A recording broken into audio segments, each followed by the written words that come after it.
Third on our list of ways to diversify your income for retirement is annuities and other income streams. When it comes to annuities, the main risk that an annuity protects you from is the fear of running out of money. An annuity is going to give you an income for the rest of your life based on how much you put inside of it.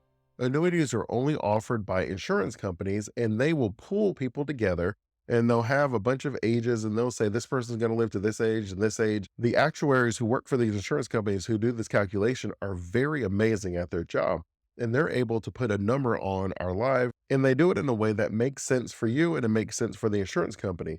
Naturally, if you're going to choose an annuity, you have to make sure that you're choosing a company that's going to be around for the next 20, 30, 40 years of your retirement. At the same time, it's important to recognize that all annuities aren't created equal. So normally there's three types of annuities, and we'll go through each of them. So the first annuity is the fixed annuity. That is the typical annuity that's been around for thousands of years.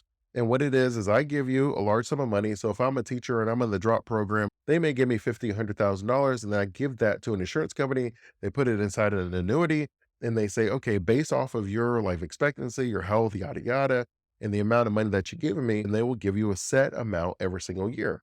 And that amount is going to be a flat fixed amount. So it doesn't increase with inflation. Now, insurance companies have added these things called riders where you can add long-term care provisions inside of an annuity. You can add inflation adjustments inside of an annuity. There are lots of ways that you can adjust your annuity, but keep in mind that each of these riders has a cost attached to it. It's not that they're giving it to you out of the kindness of their heart. Every time you have something from the fixed traditional annuity, is normally going to increase the amount of expenses that you pay for that particular investment instrument. Now, the benefit of an annuity is pretty straightforward. You have an income stream for the rest of your life. It's just as if you got a pension, you bought your own personal pension, and you're good to go. You don't have to think about that particular part of your income anymore. It's no different than a pension. It's no different than Social Security. These are all pension programs that are designed to pay an income stream for the rest of our life. The cons of an annuity is once you give the insurance company that $100,000 and they tell you how much they're going to pay you, you are no longer participating in the growth of your investment. So they're going to take that $100,000 and they're going to invest it in the stock market, and they're going to pay you somewhere around 1 to 3%, which obviously is not a whole lot of money, but it is guaranteed for the rest of your life. And you don't have to worry about the performance of the stock market. But it does put the risk on the insurance company where they need to maintain a return that's higher than that 1 to 3% that they promised you.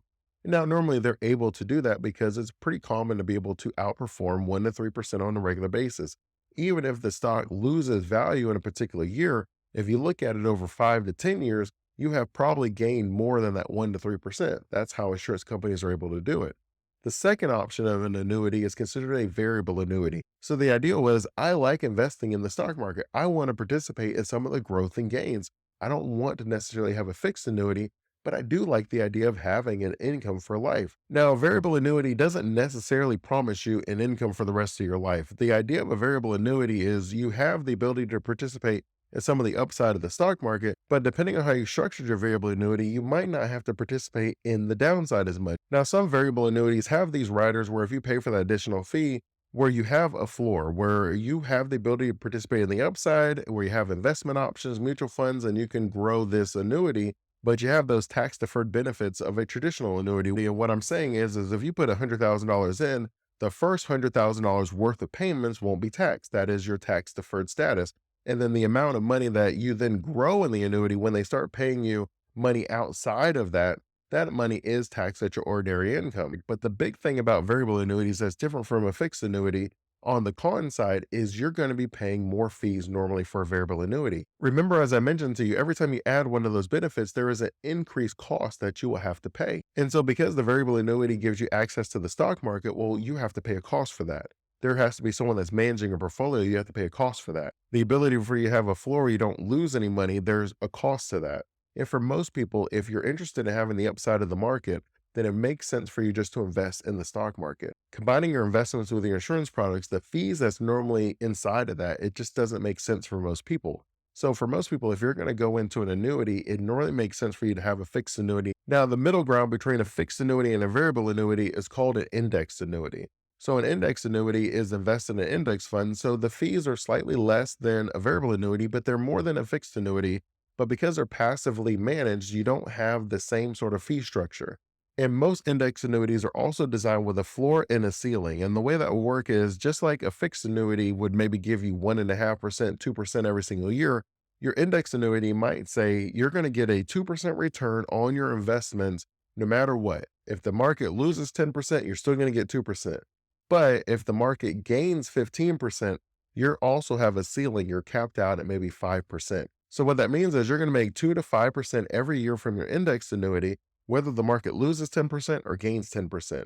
And so it gives people a little bit of stability, a little bit of comfort, and normally the fees are a little bit better. So if you are someone who's interested in an annuity and you don't necessarily like the idea of not being able to participate in any of the growth in a fixed index annuity, but you also don't like the fees of a variable annuity, then an index annuity is normally going to be that happy middle ground. It still has those same tax benefits when we talk about deferred taxes. It still has sometimes the access to long-term care with certain riders that you can add on to it. But again, for most people, if you're just looking for risk protection where you have money that's going to come to you for the rest of your life, then normally the fixed annuity is going to be a portion of your investment portfolio.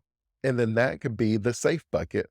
And then you grow the rest of your money in your moderate to aggressive bucket. And sometimes people are able to take a more aggressive approach because they have this fixed annuity that's going to give them 1,000 to 2,000 every single month. Then they have their Social Security that's going to give them another 1,000 to 2,000 every single month. So now they can focus on growing that other portfolio. And because they don't necessarily need to access it anytime soon, they're often able to allow that money to continue growing. When you talk about other income sources, some will consider going back to work. They may not work in the same capacity that they first started, but maybe they do part-time work. For example, there are people who work at Starbucks because Starbucks gives health benefits to their part-time employees. So you can work part-time at Starbucks, get a pound of coffee every single week, and then you have your healthcare benefits on the side. You may go to part-time work because the job that you have is very stressful. Maybe the amount of hours that it takes in, maybe the stress and the feeling of the work on a daily basis, maybe the culture has changed or you got a new boss. There could be a variety of reasons. And you may say, you know what? I'm not done working, but I'm done working there. And so you can go into part-time work for that reason. Others will go into part-time work because they don't want to access their Social Security at 62, but they don't necessarily have any other way to make money for the next few years. Well, one way for you to bridge that gap, if you're trying to maximize Social Security, is for you to have part-time work so you have that income coming in. And I'll put a link to another video where we go over some of those benefits of leaving your money invested so that it can keep growing, not withdrawing anything, not going into Social Security, and also having healthcare benefits so you're not paying out in healthcare as well.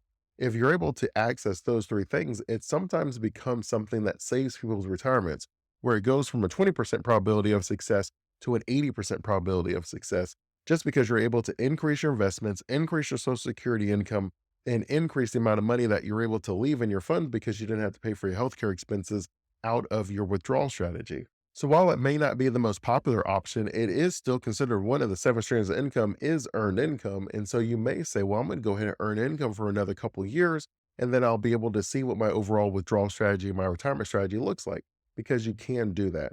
There are some people who just work throughout retirement. They just enjoy working. They enjoy meeting people and hanging out with people, and they have the money that they need, but they were going to maybe volunteer and do it for free. And they said, well, if you're going to pay me to do it and I was going to do it for free anyways, why not do it? And I feel the same way. Why not?